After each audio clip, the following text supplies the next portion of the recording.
Hello, Dr. Brian Heaberlin here with Lexington ENT and Allergy. And do you get ear pain when you fly or when you go over the mountains and the pressure changes a lot? Well, that's a relatively common problem, and although it can't be totally resolved without more invasive things, there's some simple things that you can do that may help.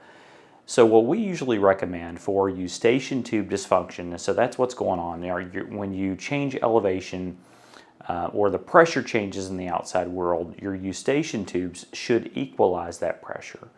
I've done several videos talking about eustachian tube problems, but basically our eustachian tube is this small tube that goes from the back of our nose to underneath our eardrums, and when we swallow or chew, that eustachian tube is momentarily pulled open and that balances pressure. When that doesn't work well and the pressure changes a lot or suddenly, like it does when we're flying, then the eardrum either gets pulled in or pushed out, and that can cause a whole lot of pain. Kids are much more prone to having these problems than adults because they have more eustachian tube problems. And so some simple things that you can try before you fly that might help are to use some Afrin nasal spray. So a couple squirts of decongestant nasal spray like oxymetazoline or Afrin, and do that about an hour before you fly. That spray usually lasts for 8 or 10 or 12 hours, so you should get improvement even on a long flight with that.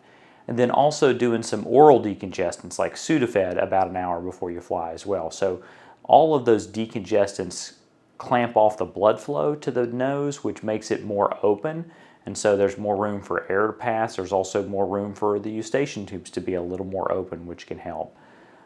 So if that's going to help a lot of people. Also, popping your ears during the flight, especially on the descent phase of the flight. So as you go down, that's when the pressure in your eardrum starts to become more negative, and that's the harder thing to overcome. So as you descend, the eardrum tries to get pulled in and in and in, and it can become really painful. It can even cause the eardrum to rupture. It can cause fluid to develop in an ear if it doesn't clear up. So if you pop your ears, you're forcing air under the eardrum, which can kind of help alleviate that problem. So you can pop it the whole time during the flight, but especially on the descent phase of the flight. You know, people talk about chewing gum. That can help too, just by the motions of the jaw helps to try to pull the eustachian tube open.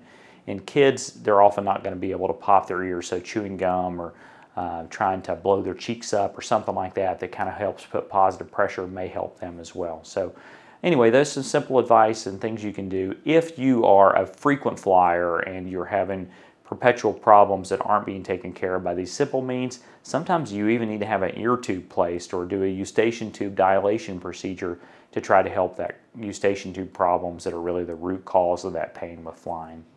Hope that helps. Try it next time. See if it works. Thanks.